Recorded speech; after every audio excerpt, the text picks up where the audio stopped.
Well, hey, ladies and gentlemen, my name is Allen, and this is my first episode of my new podcast called The Power to Gain Wealth. The reason why I'm doing this by myself, I'm going to have a variety of different multimillionaires and millionaires that I'm going to be interviewing. We're going to be talking about that.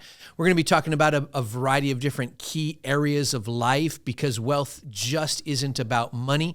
And I want to give you my journey. So this is really about you and me just kind of kicking it, sitting here, talking about it, me going into the raw of my life and how I got from where I was. I grew up pretty poor, Richmond, California.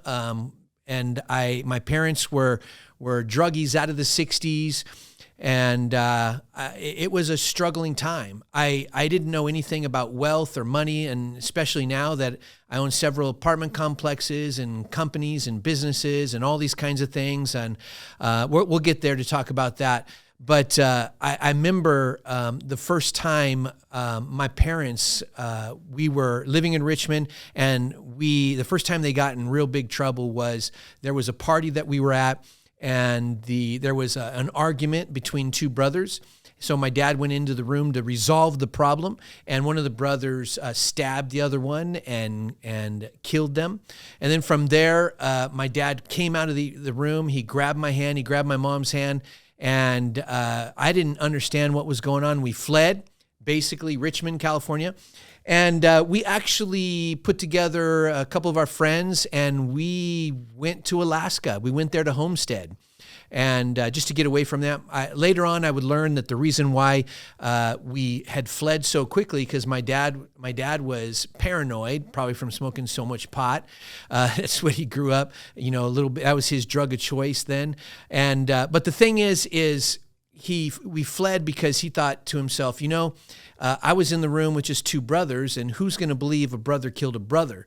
It's the whole Cain and Abel story, and they thought maybe they would the brother would blame him. So we fled the area, went to Alaska. My parents got busted for drugs, and then I went into the social services social program there. I was living with the sheriff's wife, an Eskimo, who basically raised me for the next year, and I got to see my mom every once in a while, but they were in jail and they were having to do works of service. That's a part of the program that they did up there. Finally, after a year, they got out. They were penniless and had nothing. So we actually went and moved to Lake Berryessa. If any of you are from Northern California, we moved there, lived in a tent there for a year, and my parents trying to figure out their life. They had nothing.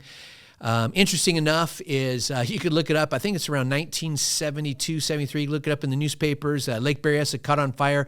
Yeah, that was some fireworks and stuff my parents were shooting off, and so that caused some chaos. So we fled there. My mom had gotten an opportunity to go back to Richmond and do some bookkeeping, so we go there. In other words, the life that I was living was in chaos. Eventually, my parents would divorce. They would struggle with their life, and their chaos in life so consumed them that it took up all their time and attention. What was interesting about that is I was basically lost. I felt like alone, in essence. I had to figure out life, figure out what I was going to do, figure out my own pathway. I ended up, the courts gave me to my dad, the courts gave my sister to my mom, and so we lived basically separate lives, except for when I saw my sister every weekend, because they would do the whole switch thing and all that kind of stuff. Stepdads really didn't like my dad too much, and there was a fight that took place in that situation. Long story short, I ended up just growing up in Concord, California with my dad. Now, because I had grown up in Richmond, I had been chased while going to school and beat up every day. So because I was beat up so much, I decided, you know what? I didn't know what to do. So I actually just started watching Bruce Lee movies, and I just started copying everything. I mean, I would watch them every time I would find them on TV or anything. I mean, we didn't even have DVDs back then. So I would just, whenever I would find one of those shows, I would watch it. They had an old television series, if you're old enough, Chinese theater, that would come on like Friday nights and around 11, and you could stay up and watch all the action kung fu movies, and I would try to mimic everything they did. And so just to self-protect myself, it was because it would always be about 4 or 5 people that would come after me. Interesting enough, I did pretty well. After my parents got divorced, I like I said, I felt lost. So what I did was I got a little lawn mowing job. My dad barely remembered to give me money half the time for lunch. So I was tired of not having any money. So I just got my lawnmower and I decided I'm going to go down the street and ask if anybody needs their lawn mowed. And so I got a whole bunch of clients. So from junior high on, I started making some really good money. My dad and I never even talked about it. I don't even, I think he knew I was doing something, but he was so busy just trying to straighten out his life and deal with this chaos that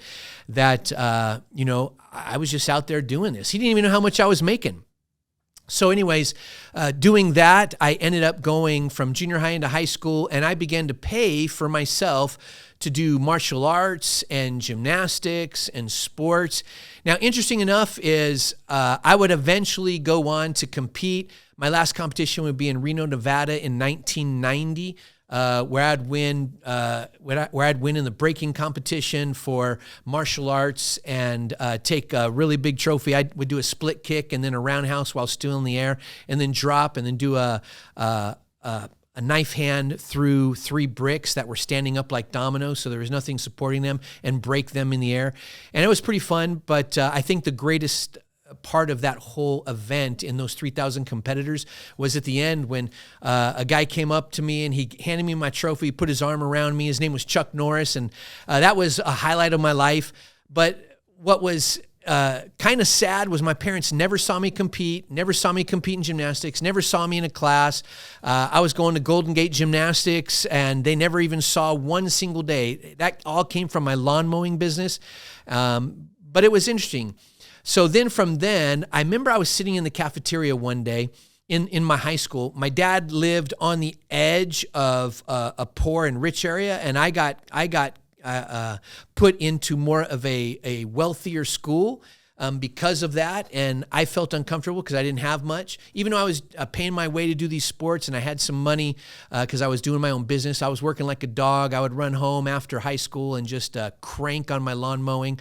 But I remember there were all these this pile of girls came into the cafeteria, and I was eating at the table, and it was back then in the 80s, so they were always talking like Valley girls, like I went and did this with my dad, and I like, and they were using all those kinds of words. But I was listening to them, and I was mesmerized because one of them was talking about how she went away for the weekend and they went snow skiing, and that's when it dawned on me, that first moment that I began to think that I wanted a different kind of life, but I didn't know how to get there. All I knew was, all my dad and mom's buddies who were alcoholics, druggies, just barely making it, struggling, all that kind of stuff. And I didn't know how to get there, but I made a commitment to my life. I said, one day I am going to know how to snow ski. For some reason, I don't know why, because they lived in a rich area. I knew this was a bunch of rich girls. And I thought to myself, I know that I have arrived when I can become an avid snow skier. I knew nothing about that. My parents never even took me to the snow. We barely traveled, right? So I was on this journey towards eventually learning how to gain wealth. I didn't know how that monumental moment of mowing lawns would plant the seed of the power to gain wealth is literally in my hands, that I could actually do something, use my energy, and convert that into money, and I could take that money and spend that and get things that I wanted. Now, although I was doing it, I actually never thought about it. It was more out of survival and just trying to have some things, right? But that was the commitment I made to myself, that one day I am going to arrive, I'm going to make some good money, and I am going to one day snow ski. So high school goes on, and what I'm about to tell you, it just happens to be my journey. I ended up in juvenile hall because I was drinking publicly on some private property. The cops rolled up, and they put us in the car, and they arrested us. They had I remember they chased me down. They had their knee on my neck, and they finally picked me up. Now, oddly enough, I didn't do drugs, but that was the first time I ever tried a drug, and we had collected a whole sheet of acid from Oakland. We had went and saw the Smiths in concert, and we came back with this sheet of acid. But they didn't know I had it. I was actually holding on to it for a friend. I wasn't the one who purchased it. But after they arrested us, those that had parents that answered the phone, they just dropped them off at home and said, hey, they were drinking, they were out here, they were doing stuff they shouldn't be. And for me, though, my dad wasn't home. He didn't answer. So they took me to juvenile hall for the weekend. So there I was in Martinez Juvenile Hall. And I remember sitting in there, and I was having a mini trip, probably because I had tried my first half hit of acid at I was glad, actually, looking back now, that I got put in juvenile hall, because I pretty much stayed away from that because I was so enshrined in doing sports. I didn't touch drugs. I didn't want to be like my parents, but that was the one night someone talked me into it, and I would end up in juvenile hall. And there I am in this cell, and I'm tripping, and the walls are bleeding and all this kind of stuff. And I see one of my buddies' names, Harvey Hardcore, and I'm like, dude, I don't want to be in this situation the rest of my life. And so I had determined that I was not going to be in that situation. So I knew that if I got out, I was going to fly right. I remember my dad coming to juvenile hall, and he just looked like death on his face. He did not want me to go the direction he wanted that he had went. He had actually been striving to level up in his life, and he was really working hard. To be honest with you, he was trying really hard to provide a life for me now that he was responsible for taking care of me. So, from all that chaos, he was trying to work through it, right? He actually got himself an art certification, then he was drawing tabloids for Capwells and Mervyn's, and that's before they did photography in the newspaper. If some of you remember what the newspaper is, they advertised in the newspaper, but they were all drawn, all the items, the clothes, all that kind of stuff. And so he used to do that. Eventually, later on in life, they would go into photography, and then he would be out of a job, and then he would pivot. But I saw my dad really working hard to take care of me, but it was like I never saw him. He was gone at 4 a.m., gone in the evening, so he was getting his life together. Meanwhile, all this stuff was going on. I'm trying to figure out my life and how to get to that life that was a life of success, a life that I could snow ski, and that meant for me I was rich. So anyway, I get scared to death in there. My dad was so scared, we literally never talked about juvenile hall. He picked me up Monday morning, and I just decided I'm going to fly right. I'm going to just stay with my girlfriend, and I'm just going to, I'm not going to go do that stuff, right? I'm going to stay away from my friends that were pulling me down.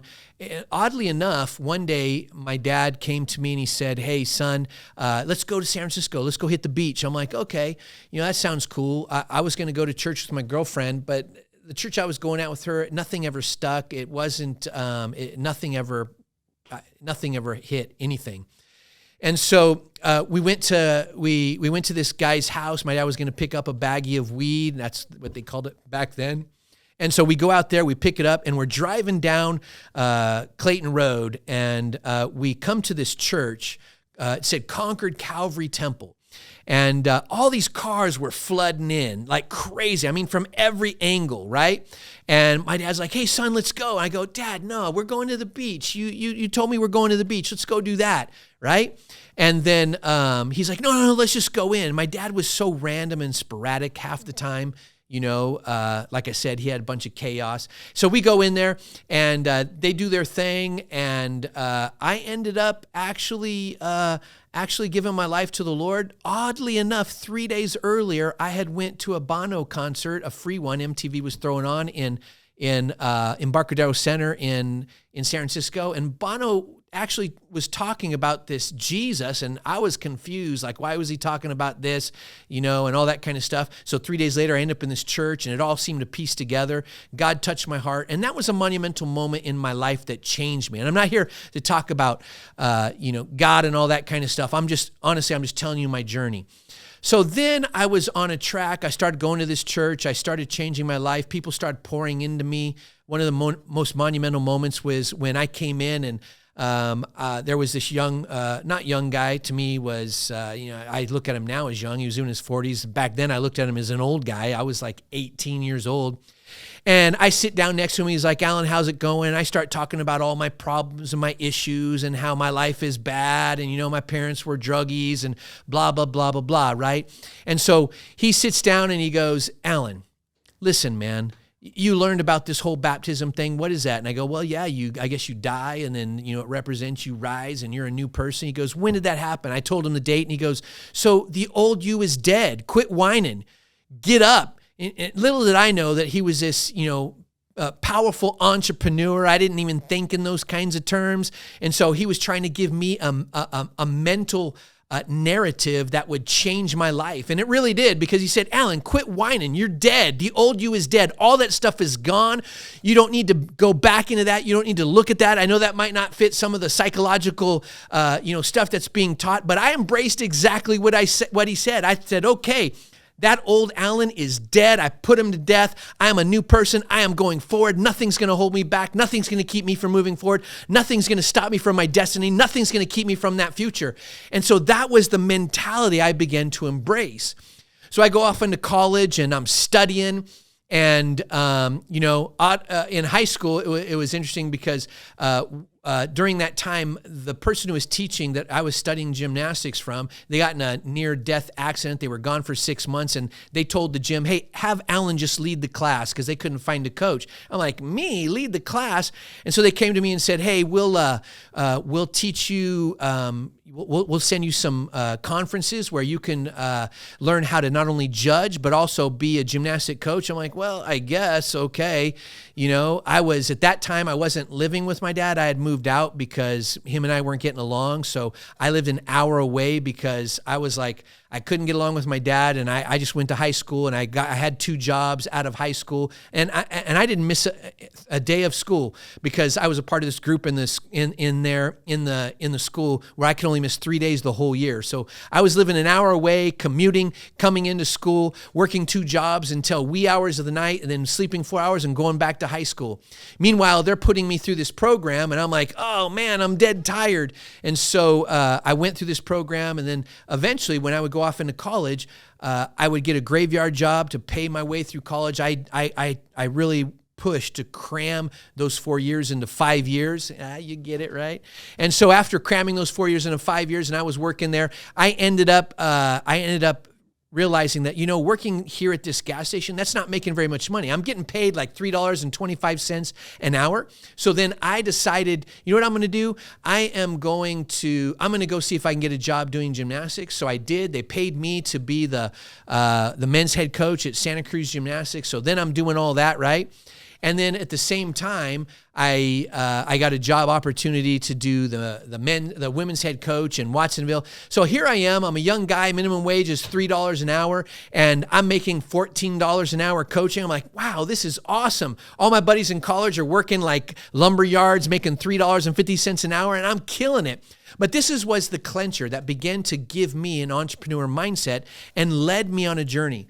So my boss in Watsonville, who hired me to be the women's head coach, ended up saying, hey, Alan, this group keeps bugging us. You know what I mean? They really want someone to come and do this, teach some gymnastics at their schools. It was one of those Montessori schools.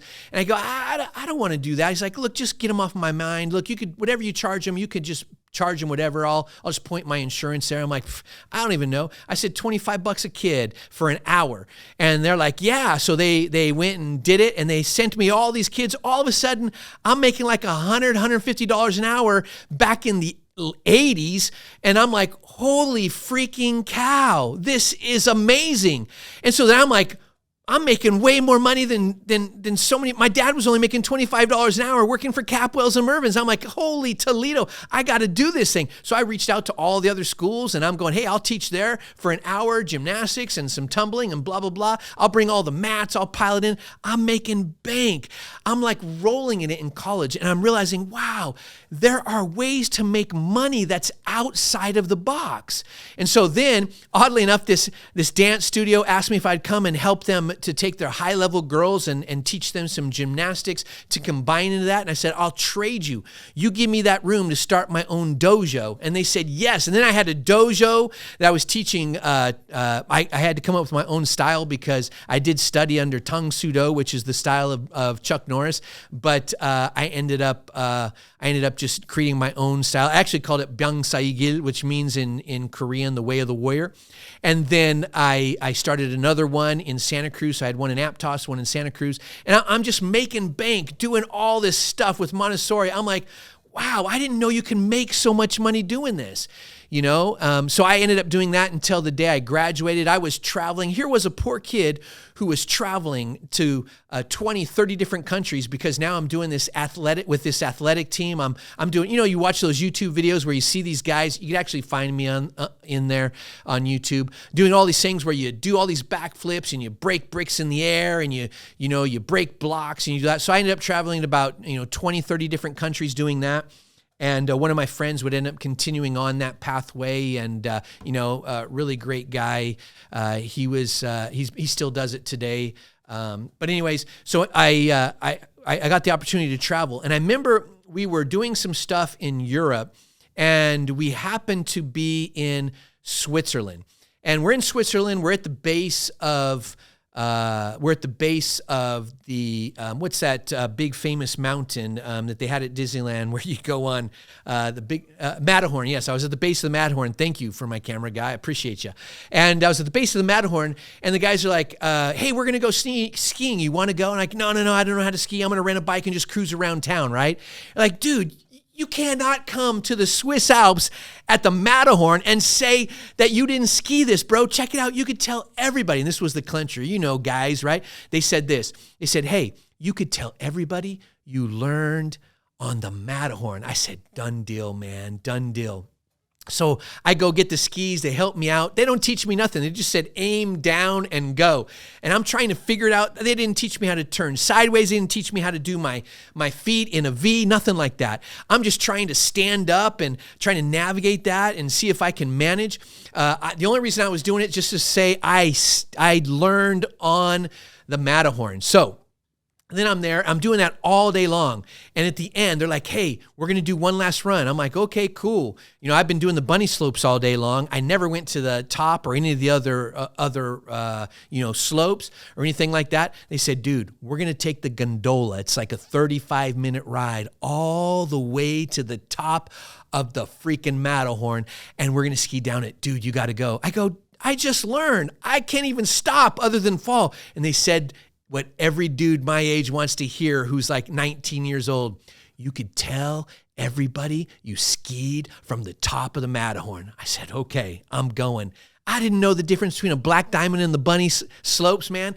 I just grabbed my skis. We took this gondola. We went up, and all the guys, we come out, and you come out at the top. It's like this little like cave thing. The thing comes in, and all of a sudden they put their skis on the ground, and they just go, whew. They just hit it. They were gone. And it was snowing up there. So I couldn't see anything.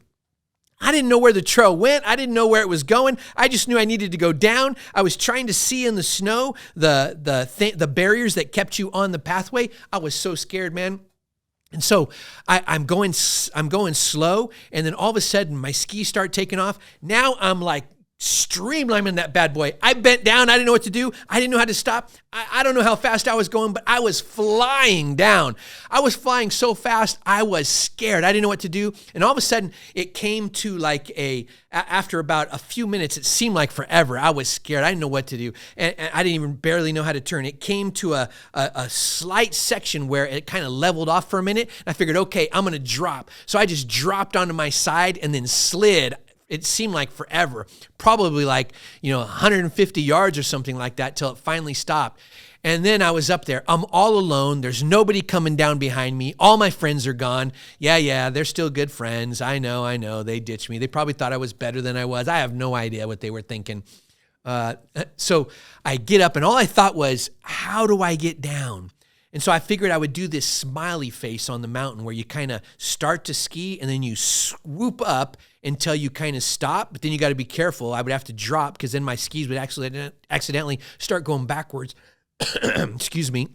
And then I would turn from there and I would kind of step my skis and then do another smiley face and then another smiley face and another smiley face until I worked my way down. I finally, about an hour into it, I got all the way down at the bottom. The guys had already turned in all their skis, like, dude, where were you? I go, you guys are jerks. You left me up there. I didn't know what I was doing. They're like, oh, my bad. I'm like, yeah, forget you, my bad. But I made it all the way down. To make a long story short, I remember taking off my skis and remembering that one monumental moment in high school when I thought to myself, one day I know that I have arrived when I have learned how to ski. And I just felt so freaking amazing. I didn't even care that those guys had left me down there. I realized I just did something that was so dang amazing. Very first day learning how to ski, and I skied the entire Matterhorn, a black diamond, which now I know I shouldn't have done, but I did it anyway. And I only fell like 3 times. And this was crazy. So then I get done with college, graduate, right? And I get out there, and actually, honestly, I went into ministry. That's actually what I went to go into college for. I went into, I was a missionary in Mexico, missionary in North Africa, in Cairo, did some service in Great Britain, in Purton, Wolverhampton, and I can't even say it, forget the accent, but I had a blast. It was easy learning that language, though. It was the hard one was learning Spanish and the Arabic in Cairo. But then when I was in Mexico for a few years and I learned some stuff, I came up, was a youth pastor, all that stuff, then I actually pastored a church for many years. And here's where some of the difference, here's where there was a very powerful monumental moment. I think some of you probably know if you ever gone to a meal or maybe you have a big family dinner, usually if someone says something, it's like, hey, let's just stay away from the 3 main conversations, right? Let's not talk about religion. Let's don't talk about politics. And what's the other one? Religion, politics, and I forgot the other one. Yeah, money. Let's not talk about those 3 things. So I'm like, okay. So we just basically talk about family stuff. We're keeping all those things out of there. And I'm just, we're talking about that, but we're talking about life and, just family and all that kind of stuff, which I totally get. But then the next phase came up. And what happened is I'm in ministry, right? And I realized that every time a pastor talks about money, people flee. You know what I mean? Like, oh, that pastor just wants your money and all that kind of stuff. And so now I'm on this side of the perspective of going, well, no, it takes money to turn on the lights. It takes money to, pay the rent or pay the mortgage. It takes money to buy the chairs and, it doesn't grow on trees. And, so we need tithers. We need all that kind of stuff. And it was interesting seeing it from that perspective, from being a pastor. But anyways, I noticed that anytime you talked about money, people would get upset. So time goes on. I stop pastoring. I go help a brother as an exec pastor and all this kind of stuff. And I'm doing all this marriage counseling for people. I noticed the 3 main killers of marriage are arguments over finances, communication, intimacy, those kinds of things. And I wanted to try to resolve those. But every time I tried to figure out a way to resolve those, we weren't really allowed to ever talk about money. It's as if that subject is taboo within the church. Or I'll give you an example. So when I started a small church, I didn't have any money coming in, so I planted a business. Well, that business took off like crazy. It was a construction company, and I ended up remodeling hotels and malls and commercial buildings and restaurants and city and federal buildings, just making a killing, right? And I had to learn business when I was doing that because people were paying for me to come do this, and money's coming at me so big. I remember the first time that someone had handed me a check, and it was like a check for $50,000, and I'm literally looking at this check. I'm holding it in my hands, and I'm going, am I allowed to make money? I'm like a pastor, and anytime a pastor makes money, everybody attacks them, and I'm like, I'm supposed to be like in sackcloth and ashes because this is what I learned, that, our whole life is not about that. And true, it's not what I live for, exist for. But because I was told that we don't talk about it, it just seemed like a taboo topic. One day I was talking about business. I happened to post this just positive thing on social media, right? And All these people are like, oh, you can't talk about money, Pastor. You can't talk about stuff like that. And so I'm having this conflict in my mind. And my business is making money. I'm talking about success on my thing. I'm struggling with this concept. Am I allowed to make money and all this kind of stuff? You're not even allowed to talk about it when you're at meals with family because it just causes contention and problems and issues. And so this guy said something, and watch this train of thinking. This was one of those monumental moments that changed my thinking. He said something to the effect of, and I don't remember the last words, but Allen, you shouldn't be talking about money on your social media or anything like that. I didn't think it was particularly about that. It was about success, but you can only make money if God allows you to make money. Other than that, you can't make any money. Only God can do that for you. There's nothing you can do to do that. I'm like, and so I sat there, I'm scratching my head and I'm thinking about this and I'm like, is that true? I go, wait a minute. Doesn't that elevate money to some super powerful thing? I mean, money's just an object. The money in your pocket or in your bank, you could use it for bad or you could use it for good. But money is a non-entity. It's not evil or good. It's just a thing, right? Like this microphone, it's just a thing. It's whatever you use it for. So then I'm having these thoughts and all these things are rolling through my head and my company's growing and making money. And am I allowed to make money? And I'm looking in the Bible. Am I allowed to make money? And ladies and gentlemen, again, this is just my personal journey. Again, I'm not trying to convince anybody towards anything other than, you can have a good life and there are ways to make money. So I'm thinking about this and I go, well, wait a minute, let me apply that same principle. I go to the gym all the time. What if I just apply that principle to the gym? Well, I don't need to go and work out to stay healthy or get muscles, because if God wants me to have muscles, he's just going to give me muscles. There's nothing I can do. It's not in my power. I'm like, that doesn't make sense. And so then I was like, well, wait a minute. Then college is a waste of time. I don't need to go to college because there's nothing I can do to level up my education or my learning experience, because only God can do that. And I thought, no, that doesn't even make sense at all. So then I realized, wait a minute, that's not in God's hands.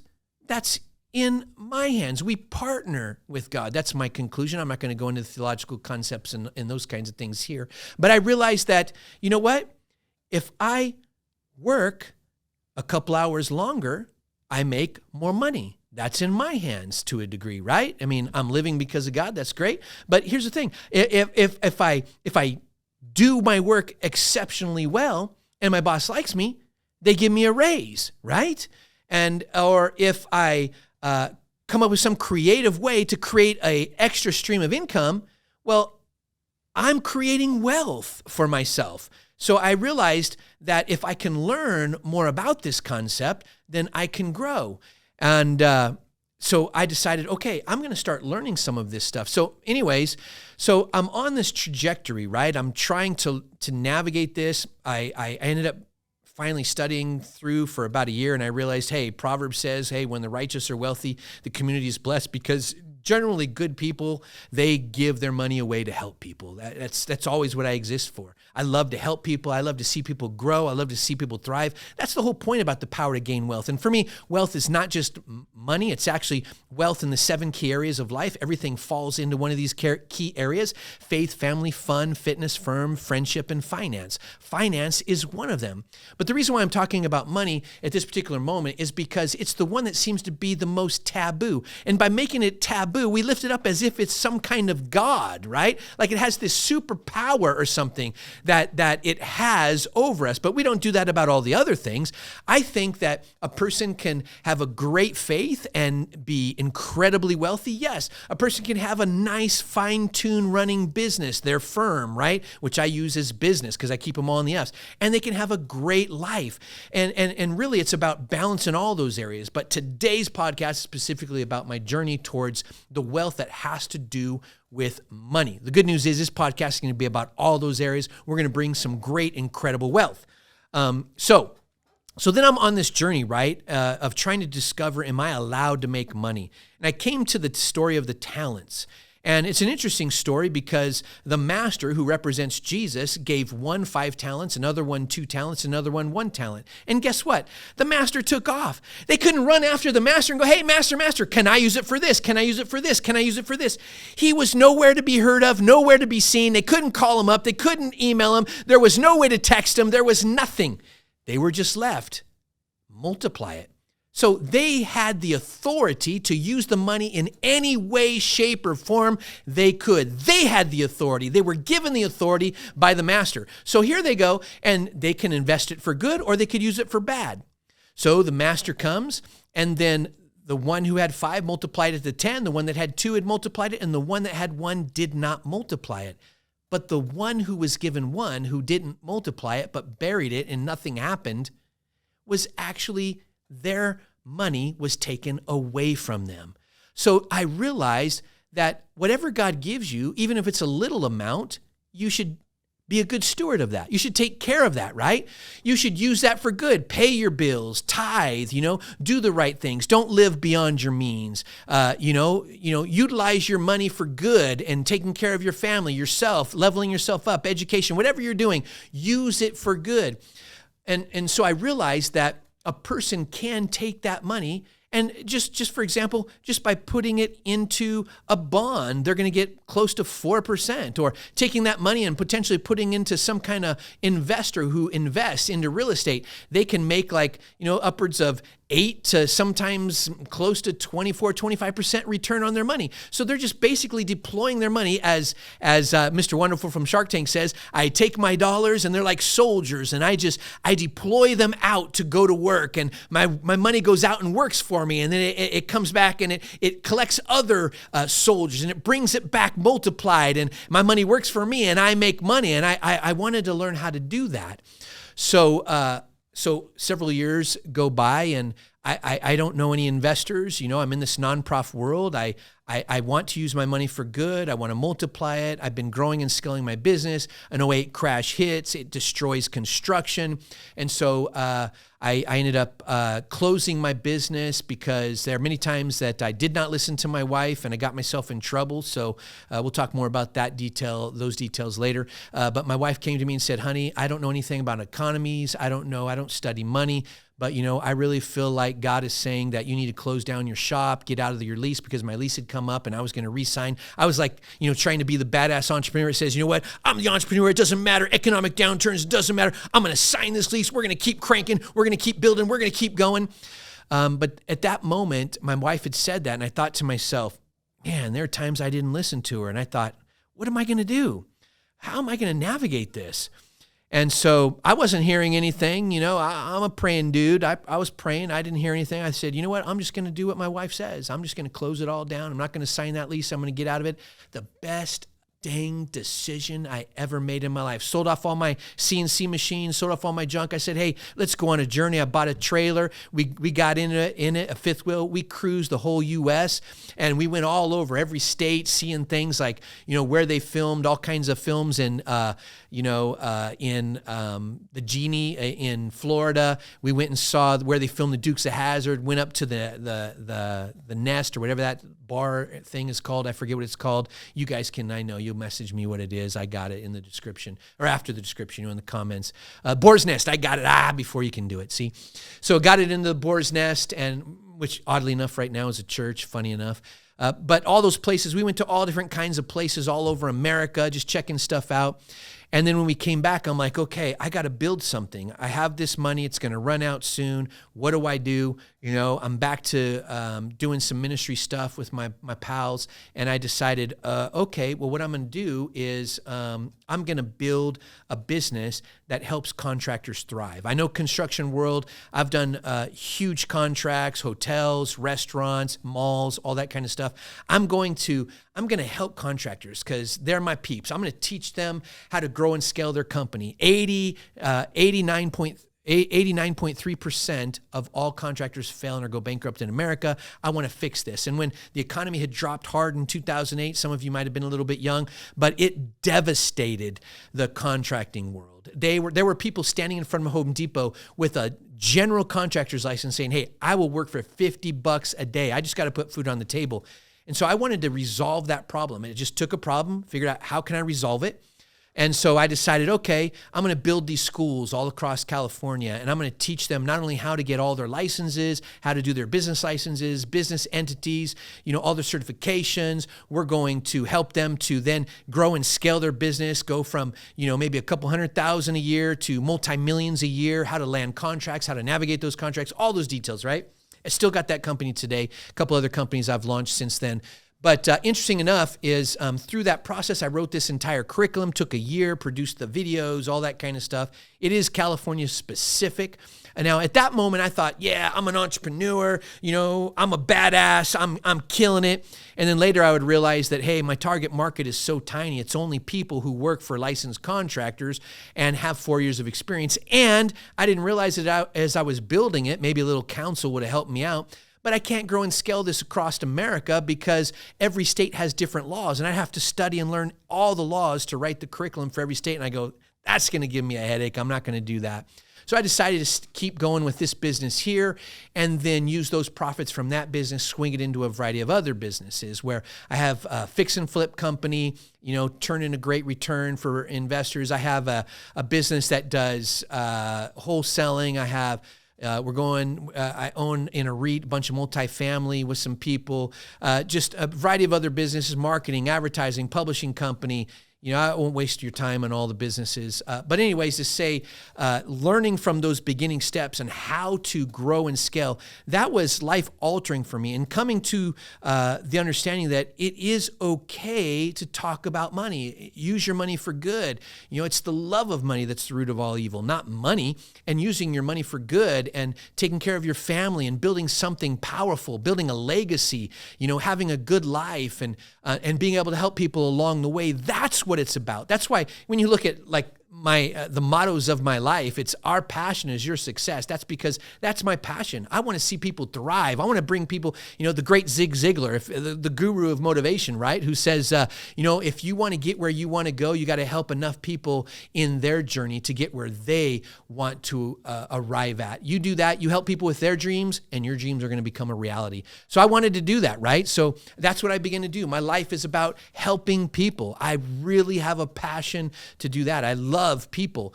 And so that's what ended up happening, right? So anyways, I ended up stepping out of ministry and started a nonprofit that does work in different countries and build bases and entrepreneur programs.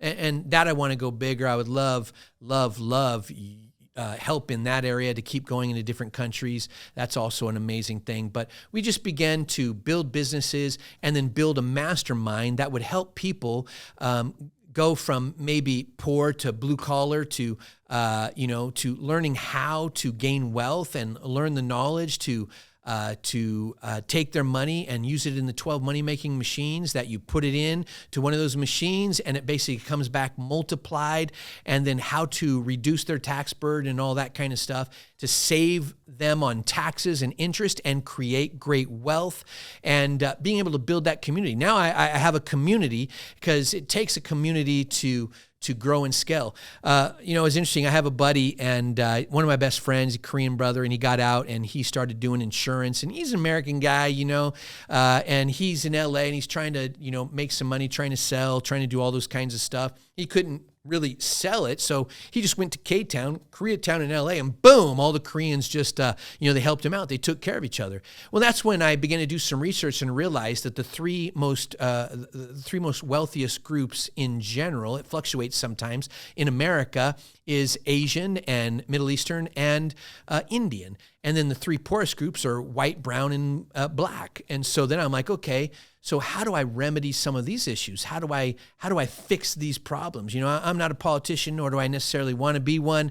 I'm just a guy who went from rags, and I'm on my way to better riches. And I got some dreams and aspirations to getting bigger and farther. And I love where I'm at. I'm loving life. I'm enjoying life. I'm truly wealthy in the sense of I love my family, my kids, businesses are going well, all those things in those 7 key areas. But I want to be able to help people, and that's my driving force. I love to see people their lives become greater. So anyways, and to become better, to unleash in them the power that they have been born into, the destiny that they have, to take away all those beliefs and those things that would hold them back and that would paralyze them from their purpose, that would paralyze them from their prosperity, and to pull them into a pathway that's going to lead them to greatness. That's my desire. That's why we have these masterminds and things that I'm doing. So you can go to the Power to Gain Wealth,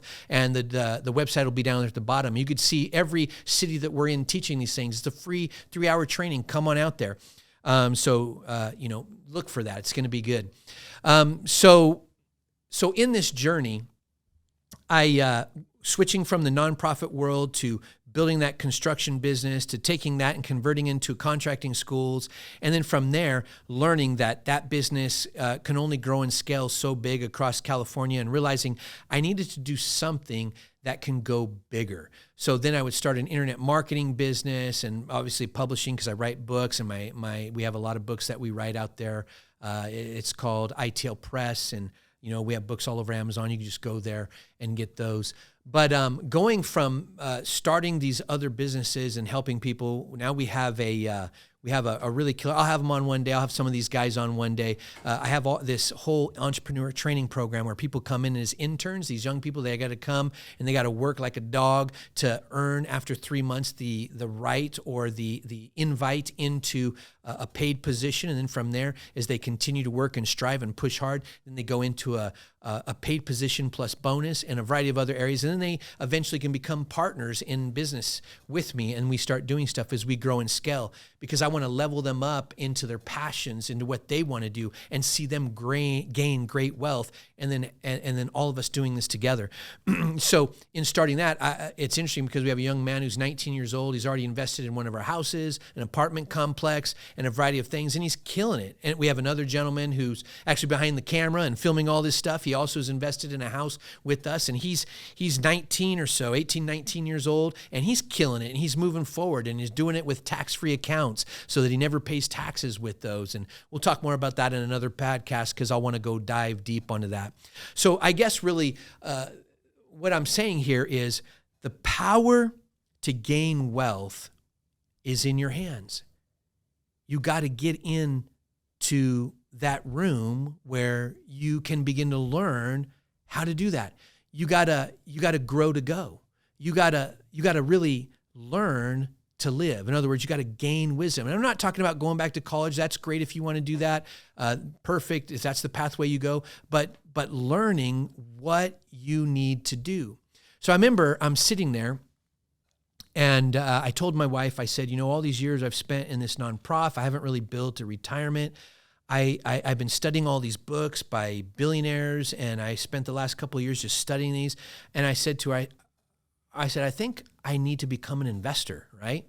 And she's like, well, so what does that mean? I go, well, I need to learn how to use my money and deploy it out there to make more money, and to let all these entrepreneurs use that money to grow, right? And she's like, okay, so what are you saying? I go, well, I don't really know any investors.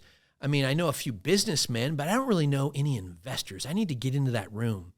And she said, okay, I'll pray for you. And she's like, what do you want me to pray specifically? I said, pray that I can get into that room. And she's like, okay.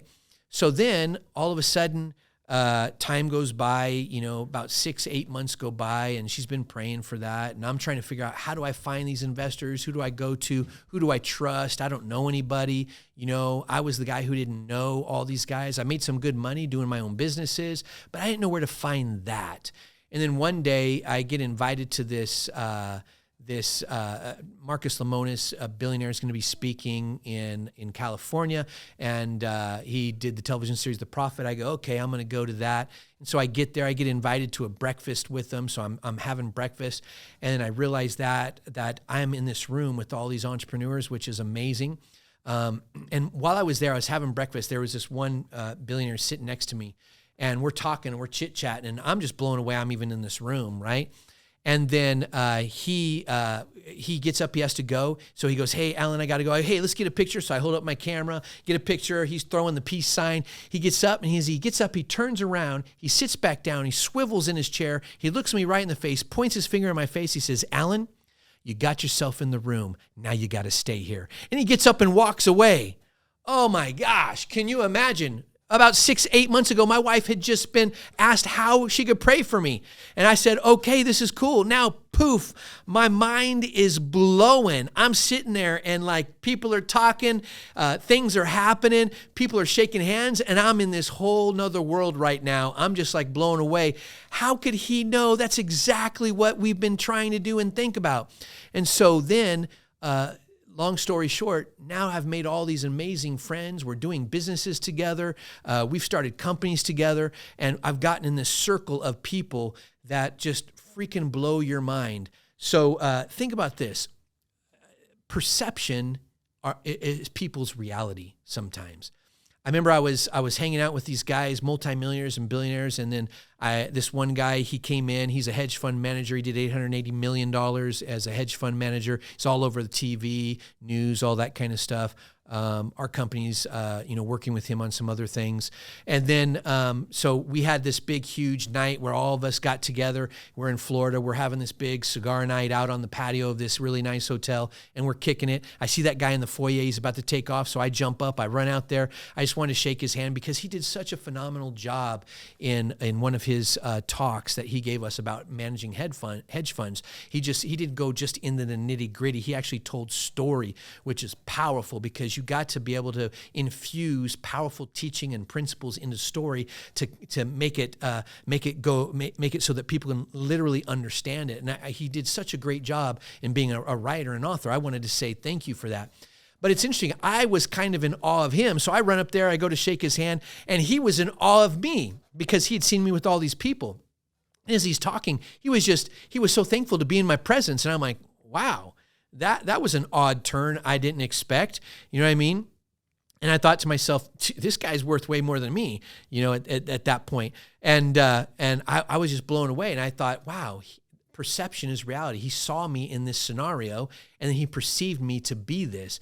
But what's great about that is because, you know what? It opened up so many opportunities. So we traded numbers. We're talking. All these other people, when you get in those rooms, they just start giving you your cell phone numbers. They start talking to you. They start, inviting you into their houses, and which literally have gone to many of their houses, and they're inviting you into their home and into their life, and they're wanting to work out some deals. Hey, you have skill and talent in this. Let's see if we can put together a business. Let's see if we could do something. I am mind blown. And so I'll get into more details. There's so much I got to tell you about the power to gain wealth.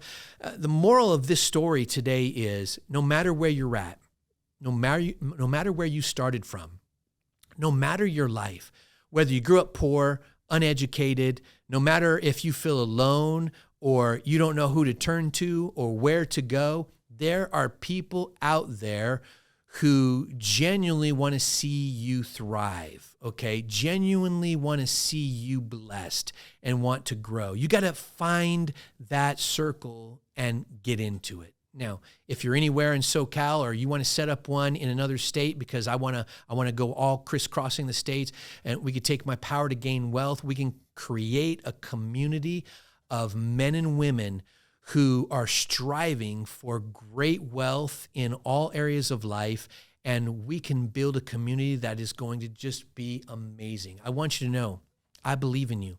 I believe in you. I believe in you. I believe in you. I can't say it enough. You have what it takes. You were born a winner. You have a purpose. You have a destiny. Let's get you there. Let's architect the crap out of your life so that we can get you to the point that you want to be at. Where are you going to be at in 135 if you're an entrepreneur? Listen to this. If you're not an entrepreneur yet and you're doing a W-2, you're working for a company, what side hustle can you start? There are literally piles of money. I'm going to teach you about it.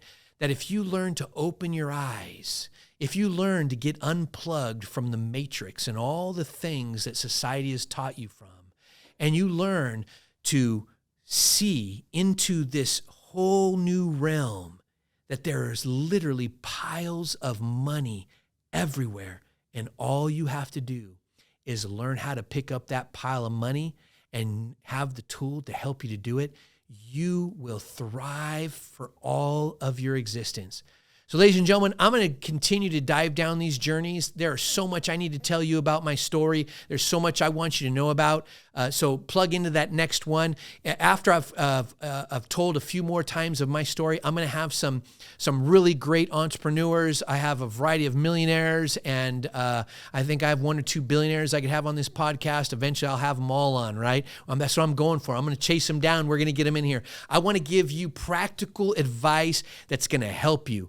Not some figment of your imagination or some stuff that's just out there that you don't think you're going to do, stuff that's achievable. Okay, that's my goal. So ladies and gentlemen, I hope you tune in. The Power to Gain Wealth. Check us out. We're on podcasts and all different kinds of others. Hey, if you need some information, just shoot us a line, text us, or call us, or whatever. We'll talk to you soon. So peace out.